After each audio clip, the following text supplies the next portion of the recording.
Welcome to episode 158 of the 77 Club. Harry, start with the socials. The Wolves 77 Club on Facebook and Instagram, at 77 Club Podcast on Twitter, YouTube, iTunes, Spotify. Please subscribe and tell a friend. Mr. Happy Daniel Bayliss is here. Hello, Wolves fans. Oh, he did smile there. And all the way over in the United States of America, we have to go over to Missouri and St. Louis, and it is Aaron Eversole. Aaron, good morning, good afternoon. What time is it over there? 1 o'clock in the afternoon. Hi, everybody. Thanks for having me on. It's amazing. Now, the reason that Aaron is on, obviously, is a very good friend of the show, but also it went a little bit crazy last week when you posted a couple of pictures of your basement, but I suppose it's not a normal basement, is it? Just explain what you've had done. Sure. Yeah. So about 18 months ago when COVID hit and I realized I was going to be able to get over, and I wasn't going to travel much anymore. I needed some way to get my pub and Wolves fixed. So started construction on what I thought was just going to be a basic man cave in the basement. But as the designers and the artists started working on it, it got crazier and crazier. The Wolves head, even behind the first version, it was just going to be we were just going to paint a Wolves head on the back, but it just went intense. So everything's done. Basically, it's a full pub, 14-seat pub with all the stuff that you can kind of see behind me. But then there's a living room area with like double 75-inch TVs, leather chairs, a bunch of Wolves jerseys all over the place there. And then there's a live edge kind of tree cut in half that's basically like a counter table like that you can sit at with stools and watch all the televisions in one space. And we're going to put some high tops in. It should be able to hold about 65, 70 people. Wow. We're having a big party, and we're about 65 people to get drunk and fill the bar. So.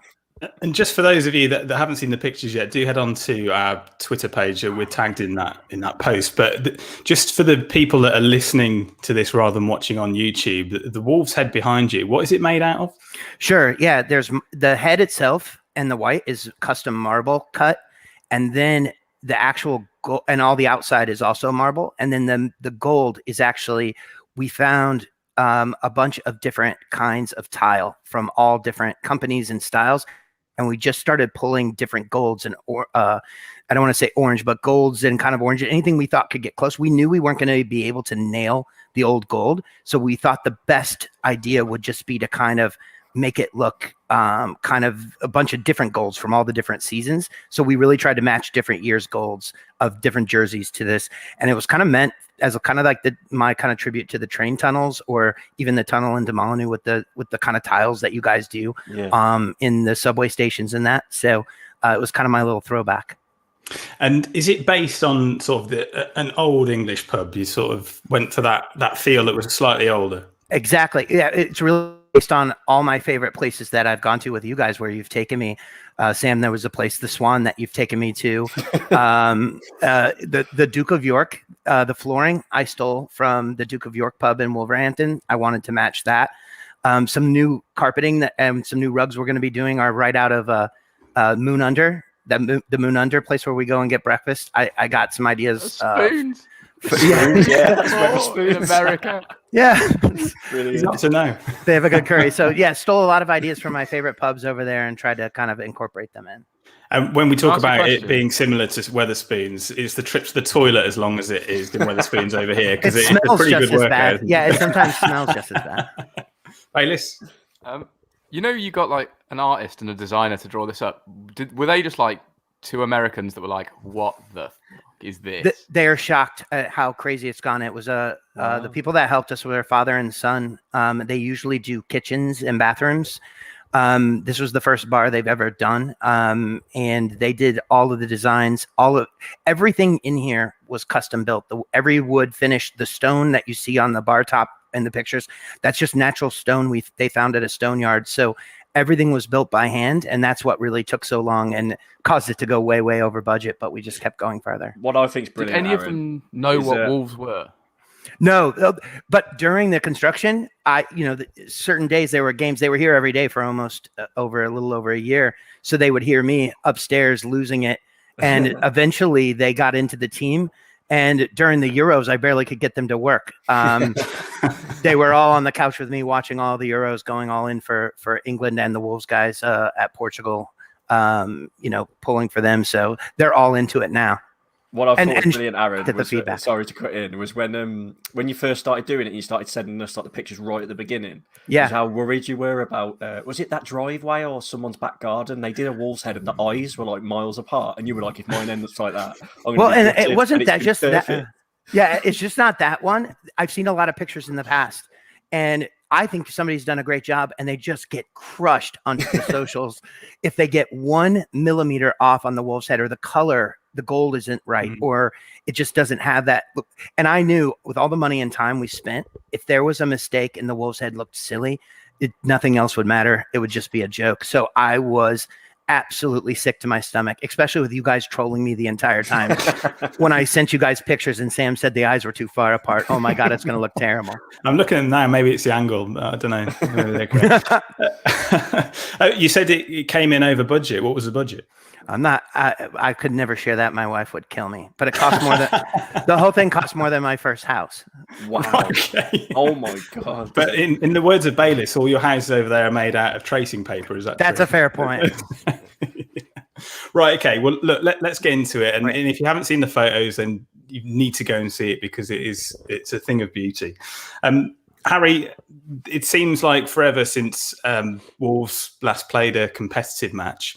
And when last season finished, I was really glad that I didn't have to watch any more of it. I don't know if you felt the same. Oh, yeah, I did. And with pre-season returning, there weren't much of a hype, was there? I know there's a bit of excitement with Bruno Lage and his the new era beginning. We spoke about it last time, and I know we'll get into pre-season, but I've been quite underwhelmed with it, to be honest. And I don't want to be too negative on this podcast because we're trying to make it a bit positive. But my biggest gripe, and I know people say we haven't got the players, and he might not have the players he wants to do it, is we're sticking with the 5 at the back. That's my biggest gripe. Because they were, people were saying that we were going to play attacking football. And I thought he'd change the formation. If we attack with a 5, maybe, and we win, then it's okay. But that's my biggest gripe through pre-season is the fact that we're still playing a 5 at the back. Although he's tried to change it, playing higher up and having like Traore on the one side, Trincao on the other, and cutting in. Still, for me, I wish he'd change it. Bayliss, is it only the letter B that is the difference between Wolves this season and Wolves last season, being Nuno and Bruno? Don't know. I'll tell you when we played a few games. The pre-season was very underwhelming, wasn't it? They weren't particularly entertaining games, but from what I saw, I know the results weren't great, but we did play we were a lot more open, and we did play some proper fluid football, which is going to be good to watch. But we can't defend, can we? We haven't defended well for over a year, and we haven't got any more defenders. So, he says he wants to bring in 3 or 4 more players. He needs to hurry up and do it and commit to his, he's got his system and he knows what he wants to play, and it could be exciting. But if you're going to leak goals, I mean, I'm terrified about Saturday because Leicester are one of the best teams in the league. It's not a good one to start when you're trying to play a new system.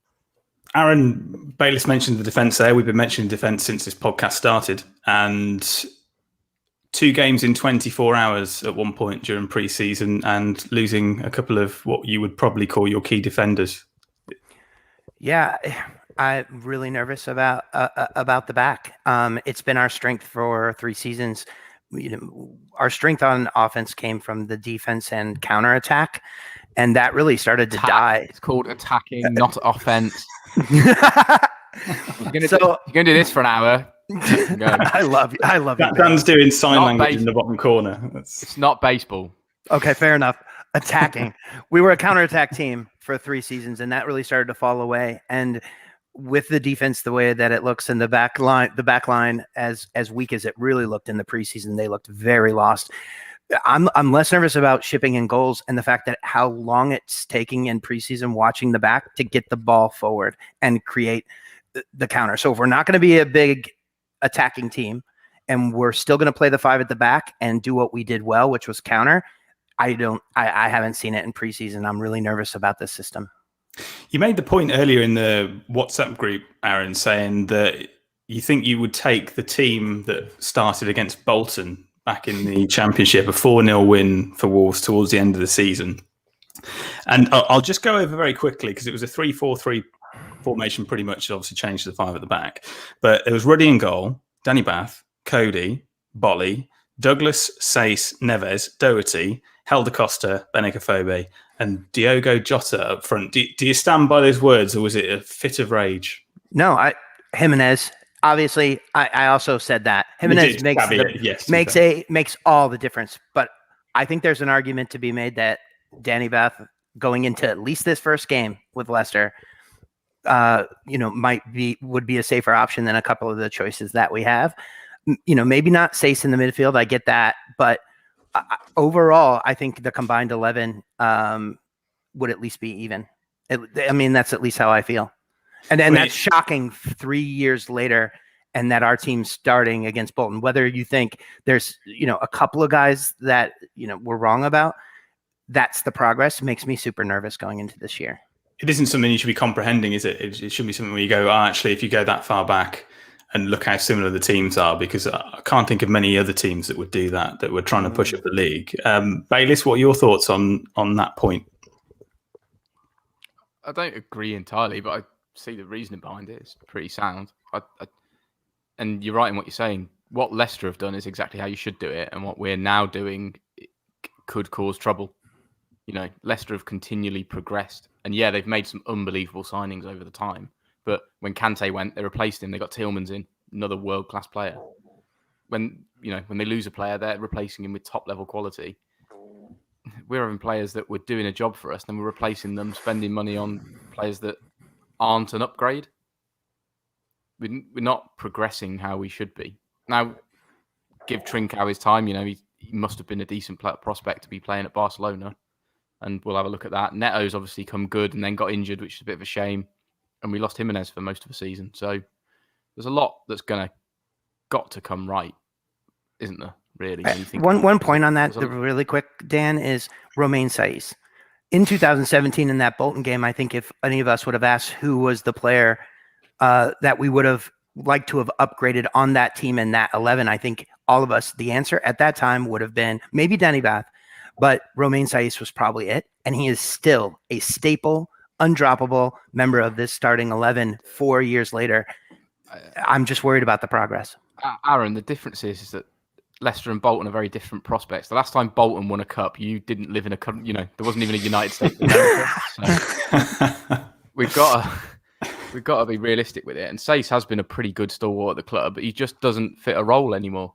That's the problem. And he's filling a hole that isn't really made for him. Harry, Trincao was mentioned there by Bayliss. Actually, one of the only players to have played with both Cristiano Ronaldo and Lionel Messi. Wow, that's a good stat. Yeah. With Trincao, I think I mentioned last podcast, I think he looks a bit lightweight. Since then, the few games I've watched, he's very good on the ball, very technical. I still think he needs to improve on his end product, but he could be good. He's got a bit of competition in there, and I hope he does well. And if he does, we know the fee is fair, 25 million, I think it is, if we do want to sign him. So he could be one of the exciting things to come out of the Bruno era, hopefully. And he's really got to prove his worth, because he's got the likes of Gibbs White snapping his heels and Podence when he comes back. So let's hope he can perform well when the season starts. Quite a few kind words for Morgan Gibbs-White from Conor Cody today, Bayliss. Do you think he's calling it a breakthrough season? It seems that Morgan Gibbs-White has had more breakthrough seasons than anybody else in the history of football.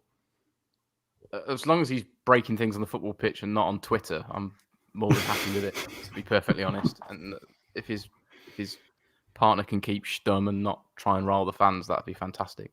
I like him as a player. Off the field, I think he's a bit of a prat, but on the field, he's a decent prospect. So hopefully it is his breakthrough season. Like we had spells of it, didn't it? It was at the Chelsea game at home where he was absolutely superb.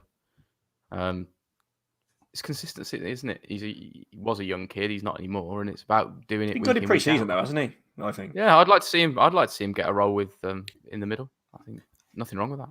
We know that Coutinho's slowly on the way out. So it is 3 years today, time of recording, since Ruben Neves scored one top corner against Everton, first game of the season back in the Premier League. A lot's been said about Neves' transfer window being linked with moves away to Arsenal. He's come back from Portugal duty, albeit a very short Portugal duty, which things you love to see. But what kind of Ruben Neves do you think we're going to see this season? I mean, to me, either looks like he's going to leave or he's getting ready to take on the captain's armband in my eyes. Yeah, I really hope that he does. I have the most optimistic I am about this season is about Ruben. And I really feel with the new manager that Ruben's going to really have a chance. If you've watched the preseason as they've pushed higher up, he's getting a lot more chances and moving forward. I'm getting really excited about the prospects for him. I'm excited. I really hope that he doesn't leave. I don't think we just upgrade if we sell him and buy another player. And I think this really could be a great opportunity. I'm most excited to see if our midfield really steps it up this season. I'm excited for Ruben. Harry, Connor Cody, back from England duty now. Warmed the bench, but apparently was England's greatest asset during the tournament just because of the way that he was around the dressing room. Is this season going to be a similar season, mini season to what he's just had with England, where he won't get on the pitch, but he's going to do all the work off it? Well, I think he will be a starter. I don't think Bruno will drop him because of the reasons you just said, and he's club captain. And we've gone back to a 5 at the back when he could return in pre-season, haven't we? And we've mentioned that Nuno he set up as a very deep, which allowed him to spray diagonal balls about when we were trying to hit teams on the counter. With Bruno Lage trying to play a higher line, is he going to have that much of an effect with his big diagonal balls? I haven't seen much of it in pre-season, and that's what he brings. And we know he's not very good defensively, so he's really got to up his game. We know what he's got. We know his strengths, but he's really got to improve on his weaknesses. And with the dilemma we've got at the back at the moment, with Bolly and Yerson out injured, I really fear for the worst these first few games with him alongside Sace and Kilman, if it is those three. So big season for him. And I just hope it's not because of him is the reason we're not transitioning to a back 4. I hope it's because he hasn't got the players he wants yet. Just before we get on to predictions for the season, I want to cover some transfers off, and we'll do a section on that. Bayliss, I'll start with you. If they say you can have 3 transfers that you think Wolves need to be making, 3 signings, what would they be? And also, if you're in the comments section on YouTube, then do feel free to drop them in. And if you're listening to the podcast on whatever device you listen to it, just shout it if you're in the car, and people won't think you're mental. But it'd be like you're involved, which would be nice. We better read some comments out, haven't we? top quality centre back. That's a given, absolute given. Who? Oh God, you sprung that on me. You could have texted me that at midday, so I had a chance to read it. We're linked with that monster from Southampton, aren't we? Today, Vestergaard, yeah. But is that's not a terrible one. Just a big bloody. Bayliss, if we sign Vestergaard, you can use the joke that you'd rather have a chocolate fire guard, and it's made for you, isn't it? That signing, you can't lose. Okay, so we'll go. I'll let you off a good quality centre back. And what are the other 2 that probably need filling? A workhorse centre midfielder that will allow Neves to Kante. Let's buy Kante. Kante, excellent. Yeah, well, he's a good quality centre midfielder. We were linked with that. I can't pronounce his second name. Who used to play for West Brom last year, and it's completely been debunked today, hasn't it, by that Italian wizard journalist? So. That's a bit of a shame. Although he's ex-Albion, he probably would have done a job. And obviously, Otasowi's gone. So we definitely need someone in. I don't know who. But and I'll come round to you. I'll come round to you, Harry. I think final one. Tielemans is a fantastic player as well. That's someone that I'd really like to have in my team. And your third one? A good right back. So Gary Neville? Semedo? Yeah. Aaron. Sure. Yeah. If we're ever going to do what Harry wants and get to a back 4, I think we need the players to do that. And Willie, I'm only comfortable right now with Willie back there. I think another big, another big center back. A Vestergaard would be fine. He's a little bit slow, and I watched him get burned, but he's a big boy. And some more size in the box on our set pieces wouldn't be a bad thing either. Especially if we're going to struggle to score like we did last year. It can't just be Bolly and Sace, with those chances on set pieces. So someone big like that, I'm all into. Midfield, I'd really love some more pace, the Matinho on midfield, or at least someone to protect him. I'm not going to say this player is who I'd want, but a player like an Almiron from Newcastle. He's, somebody with a little bit of speed. To create the pace, I could use something like that. Those would be the 2 biggest places. Hungry Like the Wolf says, you heard it here first. Aaron is comfortable with Willie in the box. That's what he said there. So, Harry, round us off. So what am I at? You want to know what positions I would think need filling? I'll be fair to Bayliss and say I want some names. I want some debate. I want a mass debate. Centre back, I wouldn't mind Vestergaard. I wouldn't mind it. He's got Premier League experience. I know people turn their nose up at it, but yeah, he's realistic as well. The couple of the people Bayliss mentioned is not realistic. Is it really like Tillemans and that? But midfield, I don't know. I can't even think of anyone. But up front, I would love just to gone for this. Probably ain't even realistic, but he's already gone. I'd love just to gone for someone like Tammy Abraham or someone like that. I'd love just to got Ings, who Villa got, but he's gone. But I don't know why we even talk about this because we know we're never going to do that. So we're going to loan Catrone out and we're going to get someone we've never heard of. I should have changed the question to which under 21 Portuguese player we're going to sign on loan with you to a permanent deal. That's what I should have asked. Yeah, it is. It is true. That's what's so annoying. Like, the transfers these days, it's hard to get excited about and it's hard to speculate because half the ones you come up with are not realistic. So it's just such a dead conversation, really, which is bad because it shouldn't be. Bruno Lage comes out saying we need 3 or 4 players before the transfer window closes. I can't see that happening. And it's strange for him to come out because I imagine Fosun won't like that because Nuno wouldn't have ever said anything like that. And Dendoncker come out and said it. And Dendoncker did the same. Yeah, absolutely. Well, I think that. Oh, sorry about that, but I think Fosun has clearly shown that they're an investment, and they treat everything very similar to stocks.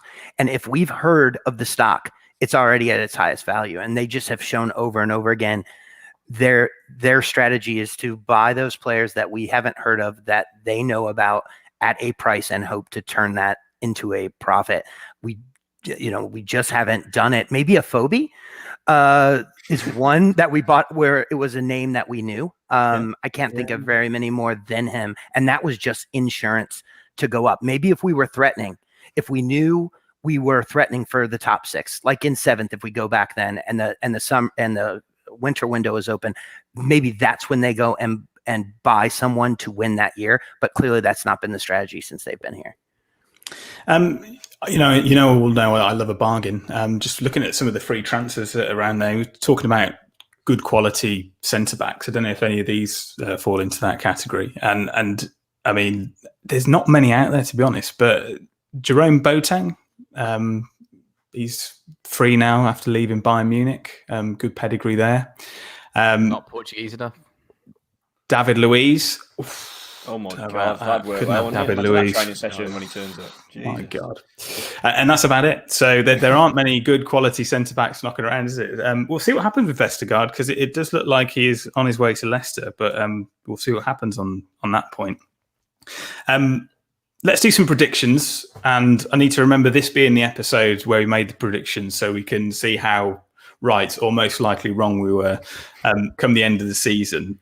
Bayliss, I'll start with you, and then we'll sort of go around and tick them off. First one is top scorer for Wolves. Raul. Yeah, I mean, he's second top scorer last season, wasn't he? He played about 10 minutes. Quarter of the game. Aaron? Yeah, it's got to be Raul. I'll give a sleeper pick to Silva. Okay. Harry? If Silva is our top scorer, we will be playing championship football next year.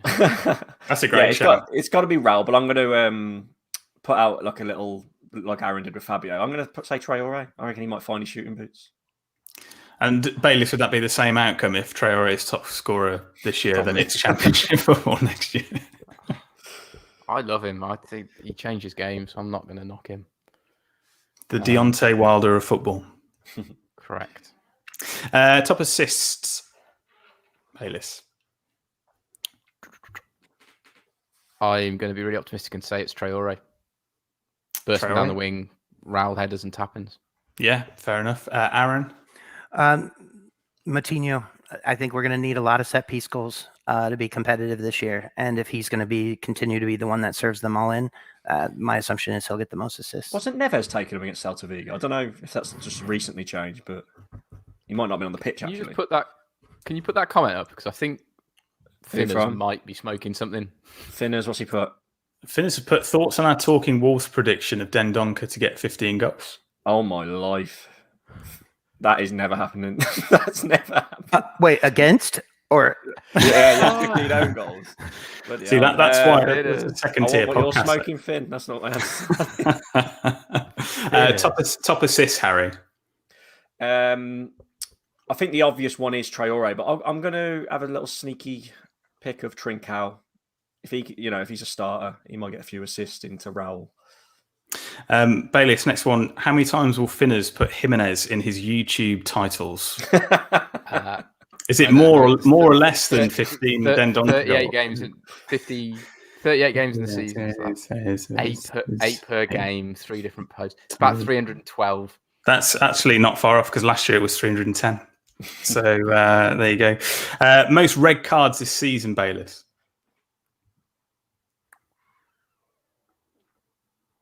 Bolly? Aaron.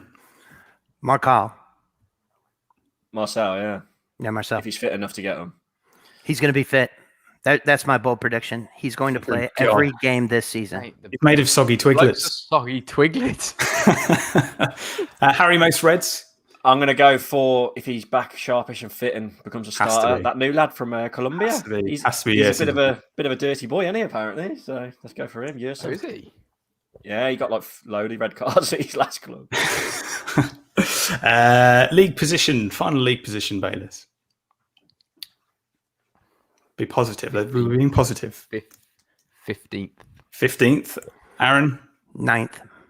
9th, incredible. Higher or lower than 9? Right, so I am going to pick one, but I'm going to go give... So my head... No, actually, go my heart first. My heart says like 9th, like Aaron just said. But my head says, Bruno sacked at Christmas, Big Sam comes in, and we finish 17th. So I'm going to go with that one. I'll go with that one as my prediction. Okay. How far in the FA Cup, Bayless? You know you're a big fan of the FA Cup. Let's say 4th round.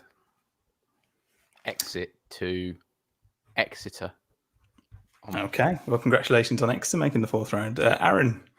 Yeah, I'm not optimistic about either cup. I don't think we have the depth to go for those. And I think Bruno's going to play those really safe this season. So maybe a win. Maybe we sneak one, but not much farther than that.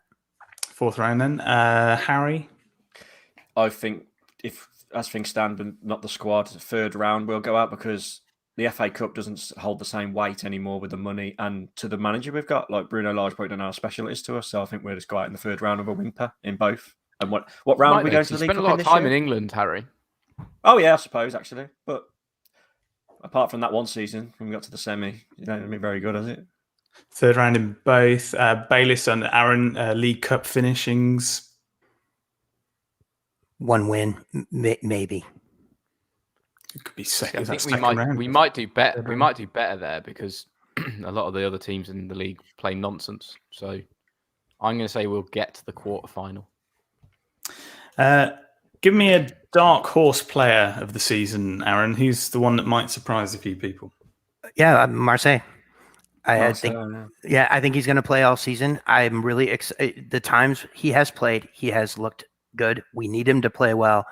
I think we're all going to be pleasantly surprised by him this year. I'm excited. Harry, are you excited about Marcel as Aaron clearly is? Yeah, yeah, definitely. It's mad that he's played pretty much all the preseason games, isn't it? And I hope he can continue that because it's quite harsh on Aït-Nouri, really. I thought Aït-Nouri would be the star, but I'm gonna go with Gibbs White. I think.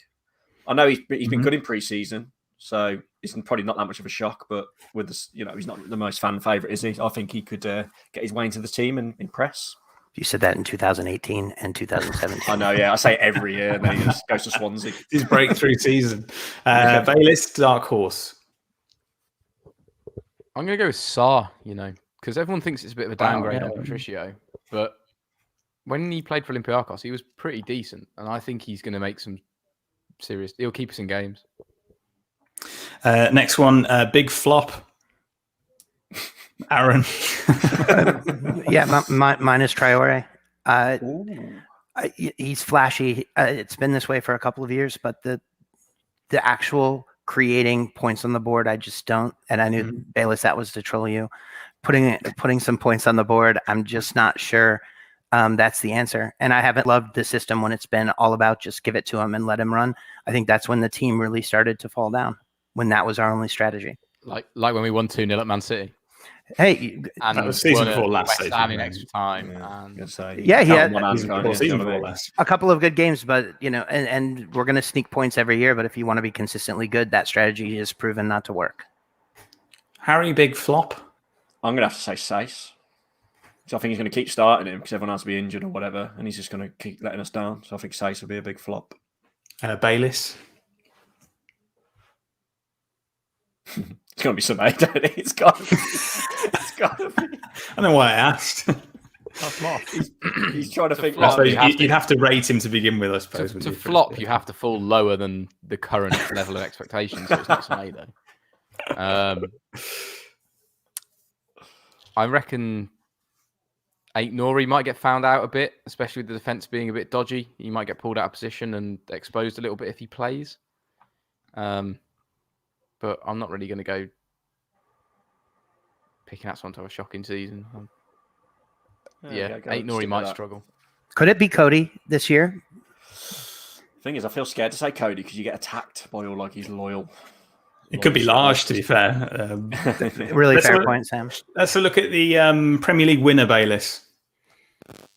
Oh, Man City. Yeah, no one's beating Man City this year. Aaron? Well, I'll tell you who I put my future money on. I put a large chunk of change on Chelsea, plus 550, and I put a large chunk of change on Leicester.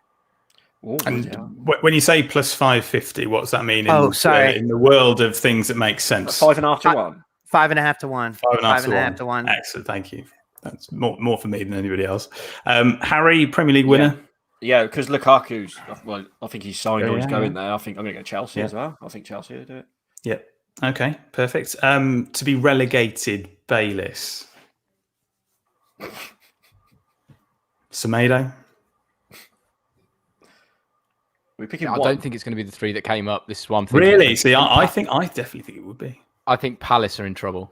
They're not very good. I'm going to go Palace, not in order, but Palace will go down. Norwich will probably struggle, and I really want Brentford to stay up, but probably Brentford.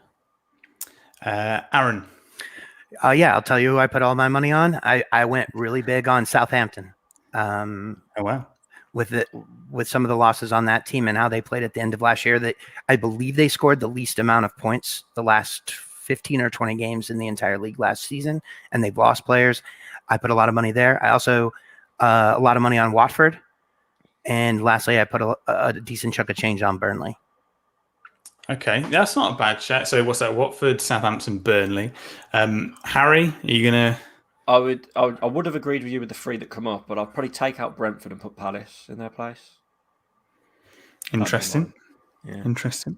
Just a few more sort of with the World Cup on the horizon, sort of just about. I mean, it probably filters into next season, really. This question, but I mean, a lot of this season is probably going to play a part in terms of qualifying games and also the lead up to the squad itself being picked. Will Connor Cody go to Qatar with England, Bayliss?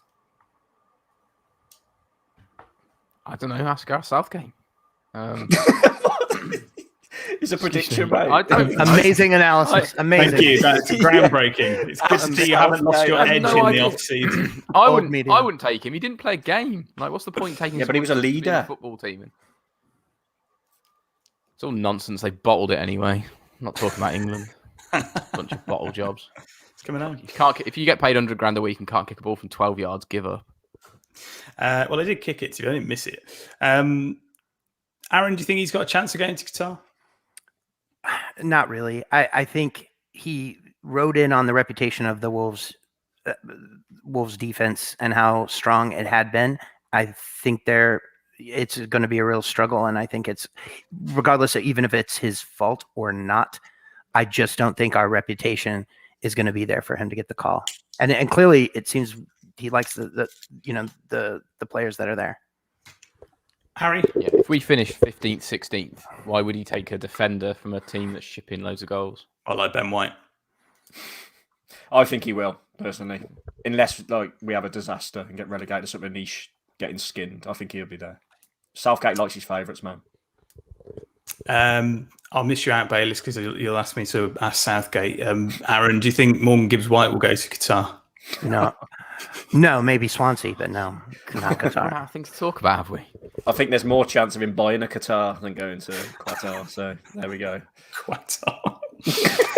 Oh, I tell you what, make it a little bit easier for you. Which Wolves players do you think will go to Qatar, Bayless? Cody, that's it. Neves, for England. Semedo, Oh, no, might he's go. got England. Yeah, He's got come for on. England. Jimenez, the whole World Cup Jimenez now. might go. Jimenez for Traore sure will doesn't go. seem to- Yeah, Traore doesn't seem to fit the bill with Spain, does he? So he probably won't. Really weird that. I don't know why he was never. If 20 minutes Just like the Euro. to go, you need to win a game. He'll go. He'll be playing for Chelsea I think by then. Semedo for sure will go. I think that Jimenez for sure will go. The U.S. won the Gold Cup last week over Mexico specifically because Wolves kept Raul away from that tournament. Thank you so much to Wolves. They don't give a cup out in; they give you a medal, and you've called it a cup. Don't What is wrong with you? don't get upset, Bayless, just because that's I believe our 5th trophy in the last 10 years. Good luck to you. Right, okay, look, let's turn our attentions to Leicester. Look, if you're watching on YouTube, I think, Harry, you've posted the video that you've done, the away perspective there. If you listen on the podcast, obviously it's going to come up now. But Aaron, where do we start with this game? I mean, pre-season has been a real mixed bag, I think, for Wolves. And subbing Sarr at half-time at the weekend when you've got a game the next week just makes absolutely no sense to me whatsoever. No, I think we're going to see if I had to predict, I think it's going to be a typical, except for the 4-3 that we had against them. I think it's going to be the typical Wolves Leicester that we've had since we've been back up. Real slow, real tentative, real boring, real low scoring. I think everybody's going to be scared to start the season, especially Wolves. I think are going to play real conservative and try to, not allow any goals in this. And I think it's going to be a pretty much of a sleeper, if I had to guess, this first weekend. Harry, it seems to happen every season, playing Leicester pretty early on. Is then a good time to play them? No, I don't think so. They're on a high after winning the Community Shield. And as Ant said, on the away perspective, they're just buzzing. And we're an unknown quantity. And we're big underdogs. Going to Leicester these days, it strikes fear into you. They've built themselves into a team and this reputation. And it's like going to the old Big Four, isn't it? Now they're up on that level. So we need them to have a super off day. We need to be on top of our game, which I can't see, to be honest. And we've got to try and contain like Vardy and the way we defended against Celta Vigo. They were just running down the side of our defenders, down the side of Sace and Kilman. If Vardy, he's getting fed by Maddison, etc., it could be an absolute disaster. But let's hope that it's not. Let's hope the boys do us proud and let's try and get a result. I'd take a draw. I'd take a really boring game like we have had the last few times there. So hopefully, Bayless, do you think that? I know you mentioned it before, saying that Leicester have really pushed on. They've made some great signings. They've replaced players with either improvements or replaced class players with another class player. I think it is probably the last time a Wolves player scored a hat trick in the league. Potentially, I might need to check that. Would have been Jota's hat trick against Leicester, and I think when we played them in that January, you would have probably said that Wolves were probably edged it in terms of the two sides. But a few seasons later, it's like chalk and cheese, isn't it? It's not that much of a difference. It's just that they do the things they should do right more than we do. We are just not consistent enough, and they can defend, and they do have those. The best two players Leicester have got are far better than the best two players we've got, Raul aside, maybe. And that's why they're better. And I've seen in the comments someone put that they drew to QPR and looked terrible in pre-season, but didn't they go and smash Valencia as well? And Valencia have just won the Europa League. So yeah, good point. They've got defensive problems though. Like Ant said in the away perspective, they've got one fit centre back. So that's one little thing that's going for us. We've got none. Yeah, exactly. I said that. I said we're in the same situation really, and we're playing 5 at the back. So it's just, their weakness is defence. But can we attack? Can we create chances? That first half against Celta Vigo, my God, if we play like that and don't create anything, then I'm just going to be pulling my hair out. Aaron, let's do a starting 11 prediction there. Oh, all right. My assumption is we're going to play 5 at the back. I'm going to go ahead and say it's going to be the standard from preseason, except I think Dunk is going to get the start in the open spot where Bolly would go. And I think that the Neves and Matinho as usual. And up front, I think it's going to be what is it? Trincao, Raul, and then Traore. I sort of hope not. If I kind of want to see a Raul Silva, at least I'd love to see it. I'd love to see both of them up front, but I think it's just going to be our standard piece, and it's going to be a set piece off in that game. Would any of you, Bayliss and Harry, change what you think from that start? Well, I agree. I think Den Duncan might start, but he'll be midfield with Neves because he came on against Celta Vigo, completely changed the game when Moutinho went off. Unfortunately, I think the three centre-backs will be Kilman, Sace and Cody because of the injury crisis. I think Semedo will come in for Hoover, even though Hoover had a really good game against Celta Vigo. I think he might start Marcel, which is, I can see him starting Aït-Nouri, but I think he will stick with Marcel. And Traore, Trincao and Raul through the middle, the three up top. What's the weather forecast like for Saturday? Ask Gareth Southgate. Probably. If it's raining, then Marcel will be off after 20 minutes.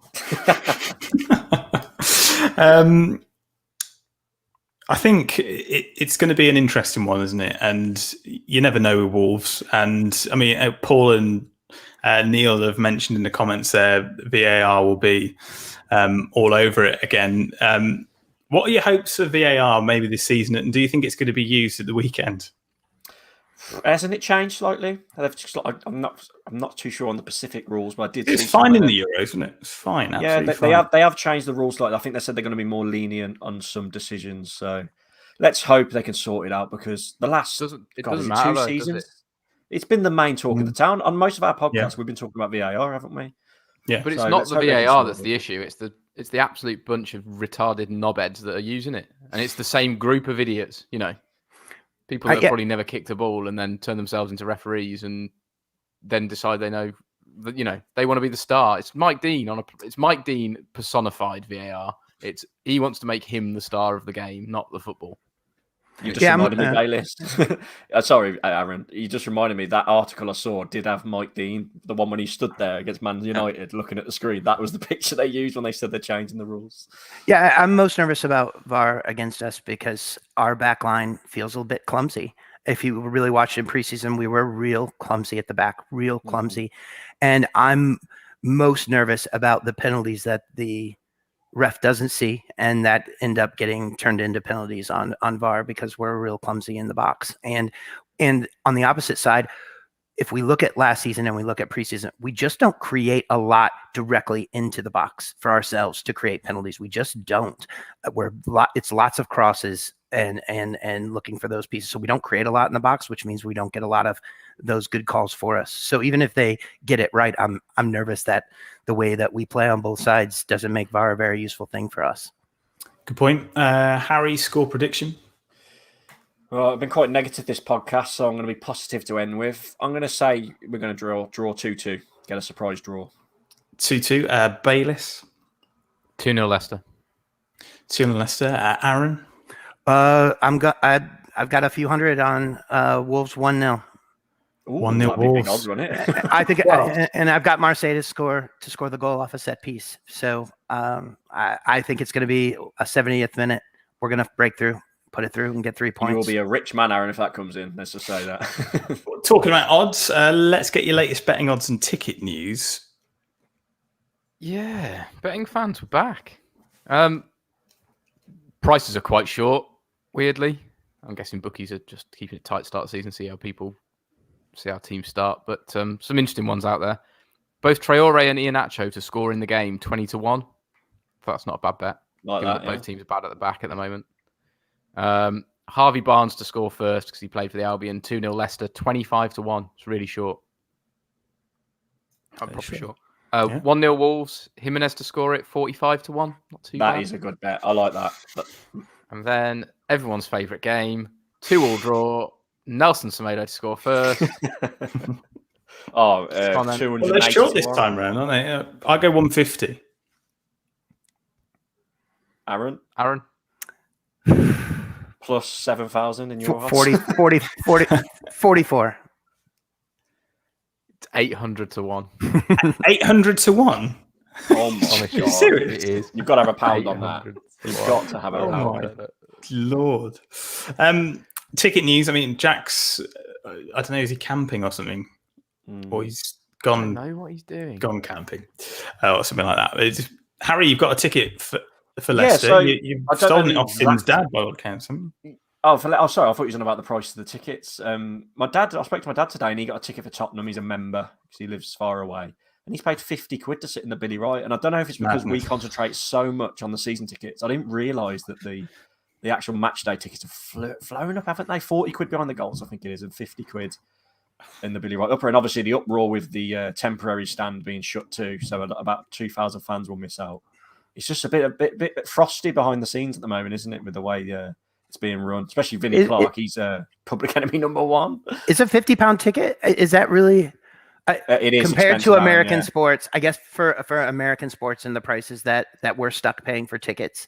You know, an NFL game here right now, a regular season ticket is $186 for one seat for one game.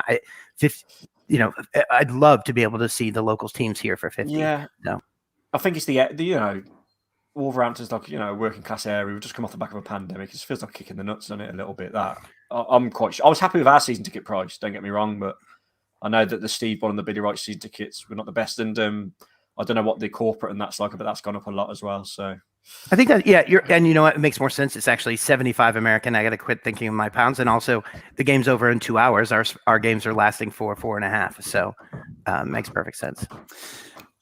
Do you think that we've got any room to complain because we're the ones saying, "Oh, why aren't Fosun spending any of their money on quality signings?" But when it comes to spending any of our money on quality signings, we're a bit apprehensive to do that. No, because if you earn £8 an hour working a job, you've got to work for nearly a day to be able to pay for your Saturday game of football, which isn't right. So Daniel, then do we want a Premier League team or not? If it's just to go to the game, to Sam's point, we are insignificant.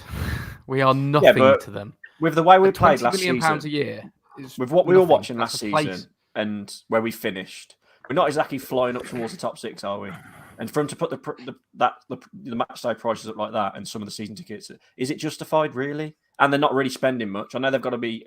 Their hands are tied a bit with the FFP and things like that, but it just feels a bit. They aren't, though, are they? I feel a bit sorry for some people who might not be able to afford that. Well, yeah, I mean they haven't they? And they've actually got the cheapest season tickets. Manchester City at £320. I mean, Wolves are fifth in a table. Thank the Lord. Unfortunately, it's the season ticket table, and it's only Chelsea, Liverpool, Tottenham, Arsenal are top actually above Wolves. So it's £891 at the Emirates, and. You know, Tottenham 807, Liverpool 685, Chelsea 595. Do you know who's in sixth? Which surprised me actually. No, Burnley. No, Burnley are right down there. Brighton, Spurs. It is Brighton. No, Spurs second. Yeah, Brighton in sixth, and then Manchester United behind them in seventh, 532, plays 545. It's just the way it's going, isn't it? We're talking about American owners and big investment firms taking charge of football clubs in the Premier League, and we're really, really shocked when we're starting to pay American prices for games. Well, it's not, is it? It's not even close to American prices. That's the problem. Oh, no, it's much cheaper. They've got a long way to go. But then, yeah, very true. The season ticket price, our season ticket price has been pretty reasonable. To be fair, isn't it? I think the biggest gripe about season tickets has been that there aren't enough of them, and that's the only problem that I can see really from social media. There'll be the odd couple that say, it's ridiculous, they're too expensive and stuff. But I think the main frustration for it comes from there not being enough to go around. And I think for them to offer more season tickets, they've got to build a bigger stadium. To build a bigger stadium, they need tens of millions of pounds to do it. So, how do they determine the point at which we're good? Well, you were just saying a minute ago, £20 million wasn't a lot of money, but now tens of millions of pounds could increase the capacity of the ground. To build a brand new stadium, people who are on the waiting list, what we paid are paying way more than what we did, aren't they? Because they've got the new, they're paying the new price. We had the rebate, but even before that. So they're pulling the pants down to people who've been on the waiting list and are taking over people too. They're paying like mad prices for their season tickets, which maybe ours will go up to match newcomers next year too. Yeah. But to be fair, Harry, they're buying into a Premier League team that is safely in the Premier League. Even as much as we want to complain about last season, if we take last season and ignore the 2 7s, isn't that the best top division finish since when? Before you guys were all born? 13th last year, and we played Right. about the football was about as entertaining as watching the paint behind me dry. Or Sam. I know, but maybe It's 2010, dry. 2010 me would have really enjoyed last season. Here's the other interesting thing. Hungry Like the Wolves just said he's 11,000th in the list for season ticket places. So wow, what's that? Between a third and a half of people. That's just under could take 12,000 season tickets. Yeah. How many season tickets we got? 23,000, 26,000? Something like that. Yeah. It's a schoolboy error, isn't it? That they've let that. They'll keep putting it up until people don't pay it, because there's plenty of people on the list that will, sort of thing.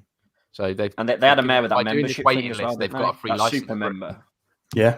Where they, I think they said, so someone on 100 points who brought that super member ticket it's got the same priority as a normal member with 400 points. Just don't seem right to me. So my dad nearly never got a ticket because he's just a normal member. It's just mad. And they've made a few bad decisions behind the scenes for me with the tickets and with that stand, letting that stand not be well. You know more about this, Bailey, the structure of stuff. How could they not got that ready to be fit and ready for the 2 massive games and it's closed? It's ridiculous. I mean, I know it's temporary seating and you have to carry out lots of checks on it at intermittent points, and they'll have just had a date point where they had to go and do it, and someone's failed it. There's nothing you can really do, is there? Do the numbers add up though, Dan? Do the numbers are saying that it's checked this regular? I don't know the regulations on the regular. Yeah, okay, fair enough. Ask me about tall concrete buildings, I can tell you, but just temporary scaffold. That's a conversation for another lifetime.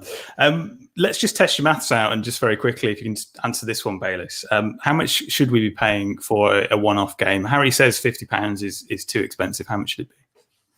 I think 30 to 35 quid seems about fair. Do you think for a day out? If you were going to what is it to go to somewhere like the zoo or depends which one, because there's an animalarium in Borth in Wales which has all the reject animals, which basically have like half a beak or an eye missing or try and kill each other constantly, and that probably is better value for money. But then you're not getting quality content, are you? But so okay, what I do is compare it to other things you could like do Alton with Towers Saturday. or something is probably about 35 quid, isn't it, for Alton Towers? And then isn't. when you get some bad fries and a hamburger, so 35 quid, would we all agree that would be a fair price? Yeah, because as it stands at the moment, a season ticket per match is £28, but we're saying that season tickets are unfair. So I don't know which one is it. That's for us, Sam. That's for us who have renewed. New people is not that. No, that's at 500 and. This is such a tough. Yeah, this is such a tough question for me. I'm going to the Cardinal game on Friday. St. Louis Cardinals. It's their 82nd home game of the year. Is that Rounders? Is it? Yeah, a crap ticket in the top bowl is $98. You know, so it's really bumming me out how great the ticket prices are for the football fans over there. Is that how much you paid for our tickets when we went? Cheers. Yours were more than that. Yeah. I think we were paying about 110 a ticket for those, and we didn't even get a seat. If you remember, we all stood.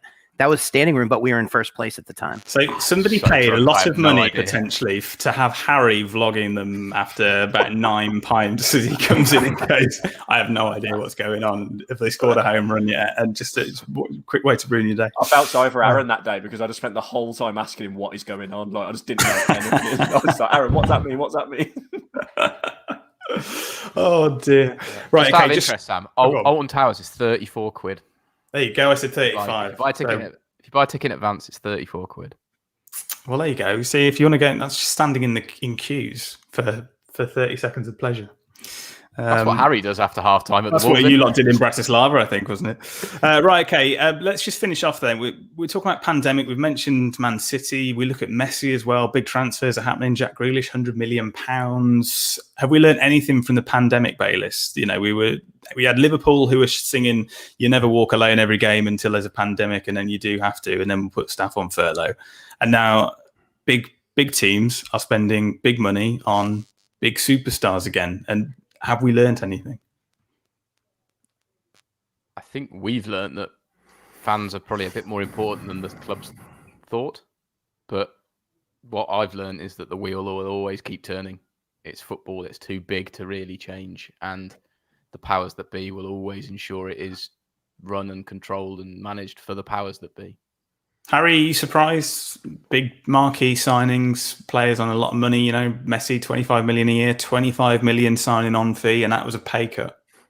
No, I'm not surprised. I know, like Barcelona, I think is it Inter Milan as well. I've got money troubles, but with the money, with the Sky and that pay the teams, they don't need fans, do they? I think they need fans for the entertainment purposes of watching the product, but the money they get now off the tellies, it's just gonna keep going up and up and up and up. And Grealish 100 million. If you'd have said that 10 years ago, a player from Aston Villa would go to City for 100 million. You'd have laughed, wouldn't you? So, especially if it was 20 years ago, because Man City would have been in what was Division 1. Exactly.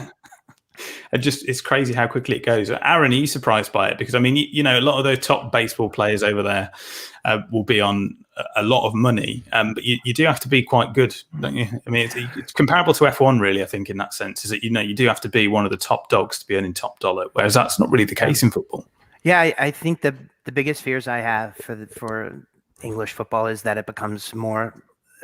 All the things I love about it are the things I don't like about American sports, and I'm worried about the trend that I'm seeing, the Super League almost starting.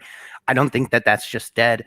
I think you're going to see this kind of spending. The owners are getting richer for the top teams. Those super rich are who made money during this pandemic. Those large corps, those large businesses, they did well financially, and they're going to want to protect it. They're going to want to protect that financial security. Things like relegation, I think, scares the hell out of some of these big time owners, especially the American owners. That's why they went after that Super League concept there. As the more money goes into the game, I'm really nervous that it becomes more like the other sports out there, and that would be a real shame. The problem we've got, though, is that without them, we haven't got the same game. We haven't got the same quality. Now it's too far into it. It all started with Sky Sports started, really. And we're too far down the rabbit hole to go back. I don't think the American owners have done as well as you think. I think if you look at Arsenal, they've gone backwards under Kroenke. Kroenke cares nothing for the cups and those things. It's all about monetization. He's going to be the one doing different things. Winning is just not that important to him. I think you're going to see the same thing with Manchester United. That's the Glazers, right? I think the American owners, I think the Middle Eastern owners, they're all in it for the wins. And I think you can see that in their results. But the American owners are, they want the Premier League to be like the NFL, which is a guaranteed monopoly. Nobody can play with them. They can then set wages. They can set TV, and their money is always protected. That's at least what they've done to the sport here. But it's two things, isn't it? The owners, for the owners of the football clubs of the Premier League, it's either a plaything, it's a toy, it's a rich person's toy, or it's an investment. And if you're going into it for an investment, you want to make a return. And if it's your toy, you want to win. And that's it. That's all the football is to them. Harry, we've mentioned Sky there, and it will be 30 years of the Premier League. Either is it this year or is it next year? I mean, next 91, year. 92, yeah. 91, 92.